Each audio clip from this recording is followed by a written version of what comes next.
ada juga orang Kristen yang berdoa bagi orang mengata-katai, tapi doanya apa? Tuhan, apa? Hancurkanlah dia dulu, lantakkanlah dia, ratakanlah dia, biarlah dia bangkrut. Kan begitu. Makanya Yesus berkata di dalam Matius 5:44. Satu orang membacakan dengan kencang. Matius 5 ayat 44. Udah banyak orang lupa dengan ayat ini. Silakan bacakan dulu. Caca bacakan. Matius 5 ayat 44. Silakan nak. Yang kencang. Matius 5 ayat 44. Supaya kedengaran kepada yang mengikuti, silakan. Tetapi aku berkata kepadamu, kasihilah musuhmu dan berdoalah bagi mereka yang menganiaya kamu.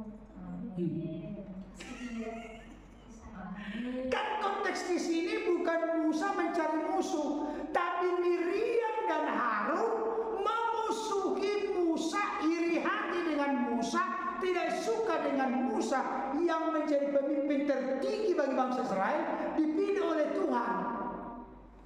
Musa memerankan, sekalipun ayat ini belum ada saat itu. Mana duluan konteks kehadiran Yesus sebagai dalam keadaan sebagai manusia dengan Musa? Duluan mana? Duluan Musa dong, 1500 tahun kurang lebih. Berarti Musa belum tahu ayat ini kan? Halo, sudah tahu belum Musa ayat ini? Kasihilah musuhmu dan berdoalah bagi mereka yang menganiaya kamu.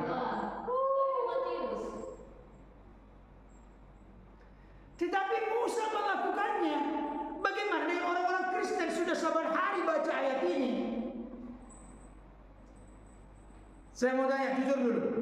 Ada orang tidak membalas kejahatan dengan kejahatan. Apa penyebabnya orang itu tidak membalas? Halo? Ya, dia udah orang lain jahat kepadamu, tapi engkau tidak membalas yang jahat. Kenapa tidak engkau balas? malas memperpanjang. Orang lain yang jahat itu jago karate, jago kungfu. Dia jahat kepadamu, dia jago karate, jago kungfu. Sudah dan 8, bukan lagi wanita. Dia jahat kepadamu. Kamu tidak membalas. Kenapa? Hah? Karena takut tidak bisa melawan. Bisa juga. Tapi kita tidak membalas kejahatan-kejahatan karena kita mau hidup seturut dan sesuai dengan yang difirmankan Tuhan. Saya mau tanya, Yusuf itu ketika sudah menjadi Perdana Menteri di Mesir, bisa nggak dia melawan semua abang-abangnya? Bisa nggak dia melawan semua abang-abangnya? Bisa. Ya bisa, orang dia penguasa, abang-abangnya datang minta tolong untuk dikasih makan. Tapi kalaupun Yusuf itu bisa mengalahkan semua abang-abangnya, dia tidak membalas kejahatan-kejahatan. Karena apa? Karena Yusuf berkata, aku inikah pengganti Allah. Artinya apa? Roma 12 ayat 19. Yang menemukan langsung baca cepat. Roma 12 ayat 19. Silakan. Saudara-saudaraku yang kekasih, janganlah kamu sendiri menuntut pembalasan, tetapi berilah tempat kepada murka Allah. Sebab ada tertulis, pembalasan itu adalah hakku. Ku siapa di situ? Tuhan. Pembalasan adalah Hak Tuhan. Tapi seringkali hak Tuhan diambil alih oleh manusia. manusia. Oleh karena apa? Akal. Karena begitu kesal dan marah. Jadi jangan ikuti. Ada itu pernah itu dua yang terkenal. Tuhan. Waduh, saya nggak berani melanjutkan dua. Dua mengutuk dan melaknat. Saya dulu pernah itu cerita dulu ini pengalamannya.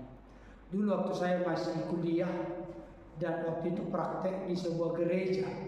Saya tidak usah sebutkan gerejanya. Waktu itu di gereja itu, perhatikan ini pengalaman hidup saya. Waktu itu di gereja itu hilang print apa namanya?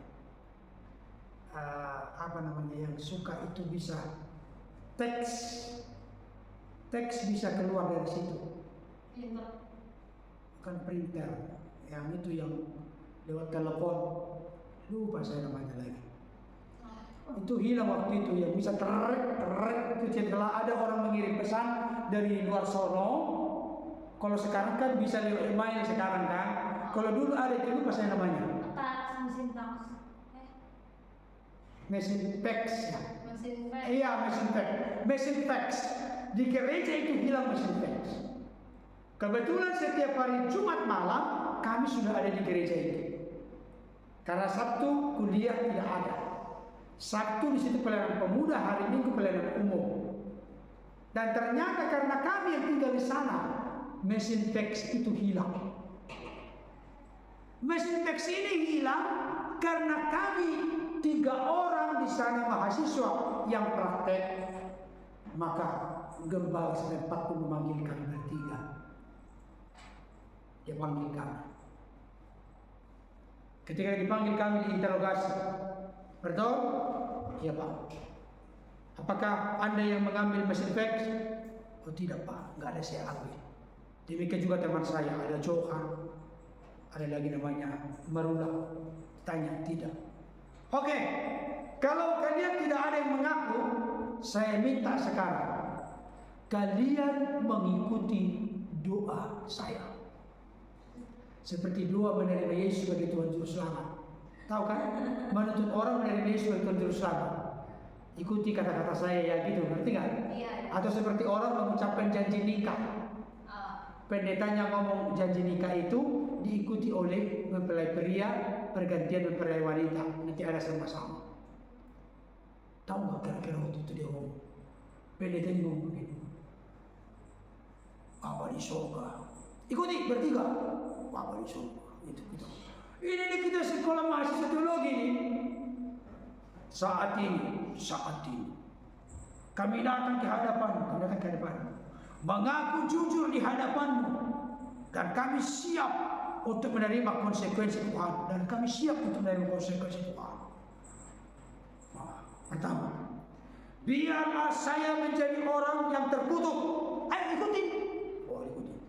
Ikutin lagi. Biarlah kami menjadi orang yang terkutuk. Biarlah kami dilemparkan dari surga ke neraka dan tidak akan pernah mendapatkan yang baik di masa depan. Sebutkan lagi. Itu pendeta itu menuntut kami demikian. Bayangkan. Biarlah kami tidak pernah mendapatkan sesuatu yang baik semasa hidup. Memang ditutup dengan apabila kami yang mengambil itu dan kami tidak jujur. Itulah pokok doanya. Tahu nggak? Ketika berjalan 1-2 bulan, ada seorang pemain musik di gereja itu datang menemui kami ke kampus. Waktu itu sudah selesai prakteknya, datang ke kampus. Mau ketemu dengan Bang Berton, Bang Johan, Bang Barula. Ketemulah dengan kita bertiga pemuda itu. Abang-abang bertiga, saya tidak bisa tidur. Kenapa? Iya, Pak Gembala ngomong, saya harus datang ke sini. Mau ngapain? Mohon maaf abang-abang, tolong jangan marah, jangan dibukul saya. Emang kenapa? Saya yang mengambil mesin fax itu. Pukul. Jadi pemuda pemain musik di gereja itu yang mengambil mesin faxnya.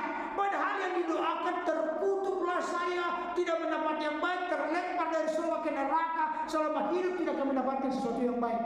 Itu sudah didoakan seperti itu. Saya mau kasih tahu, menurut saya nggak kita biarlah. Apalagi kita di sana nggak digaji kok.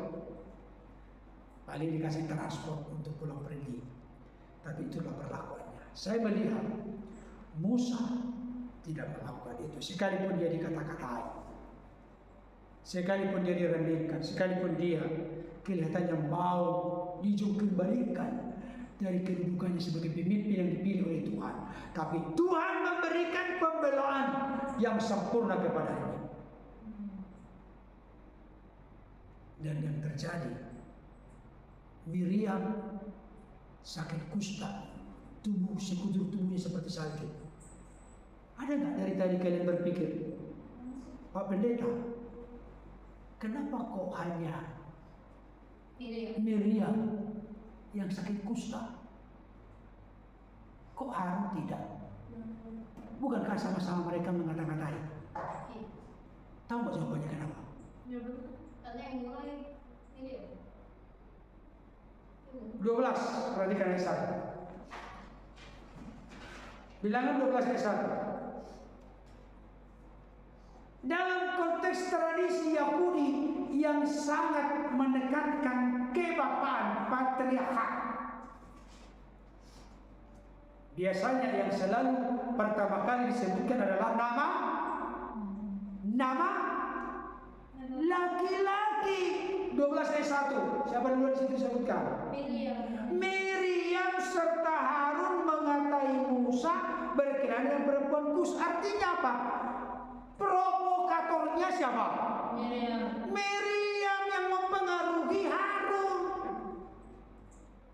Saya kasih tahu, perhatikan baik. Memang sama-sama keliru dan salah mengata-ngatai Musa, tapi provokator yang membuat terjadi peristiwa itu adalah Miriam. Makanya ketika Harun melihat Miriam sudah kena kusta sekujur tubuhnya penuh putih seperti salju, apa yang dilakukan oleh Harun? Dia belum kena kusta, tapi apa yang dilakukan oleh Harun? Ayat 11, perhatikan, makanya tadi diikuti. Lalu kata Harun kepada Musa, Tuanku. Ngerti gak itu? Tuanku. Jangan dong gitu. Mana yang si abang? Yang abang itu Musa atau Harun? Harun atau Musa? Harun, tapi Harun bilang apa? Harun katakan apa di sini? Tuanku. Ngerti gak maksudnya? Berarti Harun menyadari kekurangan kelemahannya. Tuanku, kalau dia ngomong kepada adiknya tuanku, berarti dia mengakui Musa sebagai pemimpin yang dipilih oleh Tuhan. Mungkin kalau konteks keluarga makan di meja makan, dek gitu kali ngomongnya. Tapi konteks ini pemimpin karena mereka dapat hukuman. Miriam sudah dihukum dengan sakit kusta. Tuanku, janganlah kira timpakan kepada kami dosa ini yang kami perbuat dalam kebodohan kami. Dan seterusnya. Tapi saya mau tanya, apa dampak? Dampak dari pembangkangan, pemberontakan dari Miriam dan Harun ini, dampaknya apa kepada Harun? Kepada Miriam? Dia sakit kusta. Saya mau tanya, tolong dijawab. Ada nggak dampak dari pemberontakan Miriam dan Harun ini kepada bangsa Israel? Ada nggak dampaknya? ada. Apa dampaknya? Nungguin mereka. Iya. Perhatikan ayat 15. Jadi dikucilkanlah Miriam keluar tempat perkemahan berapa hari? 7 hari lamanya. Dan bangsa itu tidak berangkat sebelum Miriam diterima kembali. Berarti tertunda, terhambat perjalanan mereka selama 7 hari menuju ke tanah Kanaan ini kan. Kan perjalanan di padang gurun ini terhambat dan tertunda perjalanan mereka. Progres kemajuan mereka untuk makin dekat dengan tanah Kanaan itu terhambat, tertunda oleh karena dosa pemberontakan Miriam dan Harun. Apa maknanya untuk kita? Ada yang bisa membuat maknanya untuk kita? Kalau ada pemberontakan dalam hidup kita, sebenarnya bukan hanya mempersulit diri kita, tapi juga mempersulit orang lain yang bersama dengan kita. Jadi adalah sangat egois kalau ada orang mengeraskan hati dalam pemberontakan. Orang itu sedang merusak komunitas di mana dia berada. Makanya hadirlah di tengah komunitas. Komunitas terkecil adalah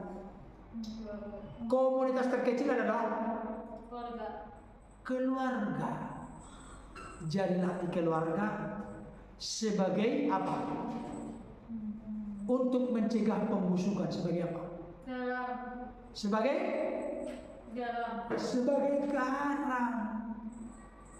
Garam itu fungsinya bukan mau turut membusukkan, tapi mencegah pembusukan. Jangan kita hadir menjadi batu sandungan, hadirlah menjadi berkat.